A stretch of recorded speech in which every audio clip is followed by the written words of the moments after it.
Assalamualaikum, sobrang nabisi kami nitong mga nakaraang araw dahil katatapos lamang ng Eid al-Adha or Festival of Sacrifice in English. Buong holidays nga ay andun kami kina Mama Johnny. As usual, ang mga ganap tuwing Eid dito sa Pakistan, after mag-offer ng prayer sa mosque ay diretso kami to graveyard with the whole family. At today ay pupunta naman kami to visit baby auntie. Ang lakas makabagets ng pangalan, di ba? Yun daw kasi talagang palayaw niya simula pa noong kabataan niya. Doon nga kami magdi-dinner, kahapon pa niya kami ini-invite at nagluto pa daw siya ng Chinese noodles para sa akin. Hanggang ngayon, tingin niya sa akin ay incheck kahit hindi naman ako singkit. Si baby auntie ay mama ng super close friend ni Habi na nasa Thailand na ngayon nakabase. Kaya naman mag-isa lang siya sa bahay niya kasama ang isa niyang helper. Si baby auntie or Auntie Ikra, ang tunay niyang pangalan ay yung kasama din namin na pumunta sa Shimla Hills nung last winter sa vlog ko. Ang tagal na nga, baka hindi niyo na rin maalala or baka hindi niyo pa napapanood ay pwede niyo pong balikan at panoorin ang vlog ko. Makulimlim at mahangin ngang panahon ngayon. For sure uulan yan mamaya. Summer dito sa amin pero naulan bandang hapon kaya naman kahit paano ay hindi ganun kainit. Nagbook nga kami ng in-drive papunta kina baby auntie, around 15 minutes lang naman ang biyahe.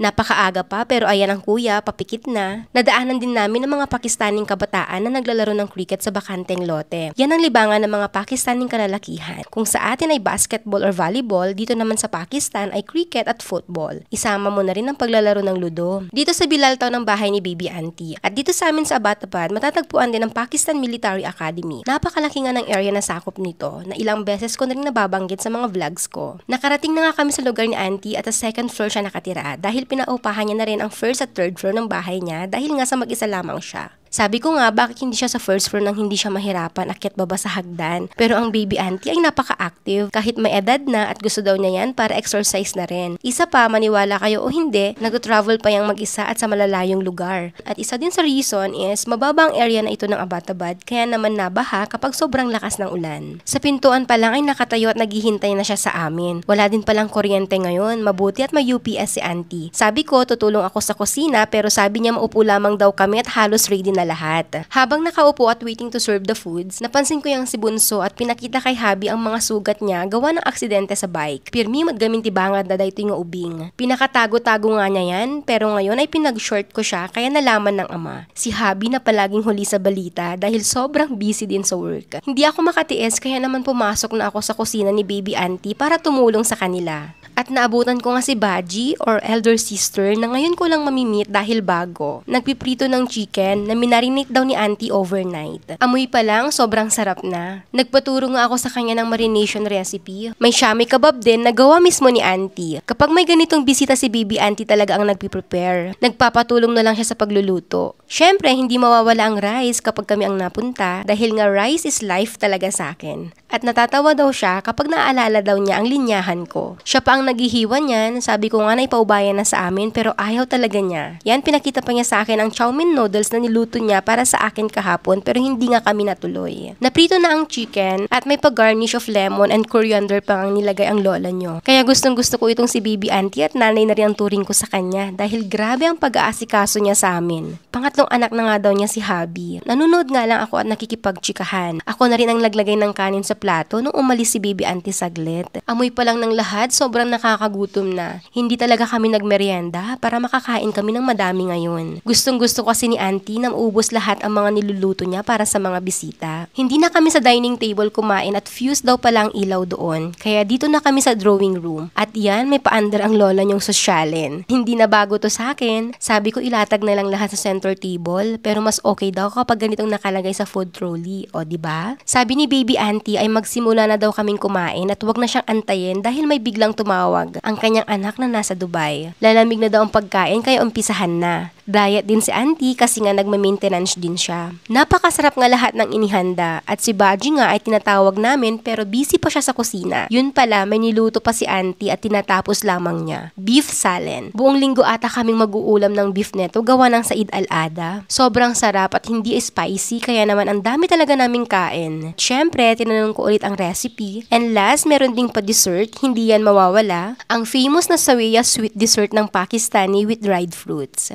nakakataba ng puso kapag ganitong pinaghahandaan ka talaga. Hindi na ako makahinga sa busog neto. Kaya naman naglakad-lakad na muna ako habang pinapanood lamang ako ni Habi at Bibi Auntie. Ayan si Bunso nga naglalambing pa. Tumilan ng ulan at pagkatapos ng mahaba pang kwentuhan ay nagpaalam na rin kaming uuwi. Dahil bukas ay may pasok pa ang mga bata. Kung pwede daw ay araw-araw naming bisitahin si Bibi Auntie dahil nalulungkot nga daw siyang mag-isa. Bukod sa panunood ay libangan lang daw niyang paglalaro ng Candy Crush or chess online. Para sa ganon ay hindi rin siya maboard. Sobrang grateful ako at nakatagpo ako ng katulad ni Bibi Auntie na sobrang masikaso at malambing sa akin dito sa Pakistan. Nagbook kami ulit ng carry daba or van pa uwi at dumaan muna kami ng stationery shop dahil may bibilhing gamit ang mga bata. While waiting kay Habi, ayan naglalaro ng punong braso nga ang dalawa. Sa Ilocano naalala kong tawag namin dyan ay sanggol o agsanggol. Mamaya may mapipiko na naman sa dalawang ito. Hanggang sa muli, Allah Hafiz!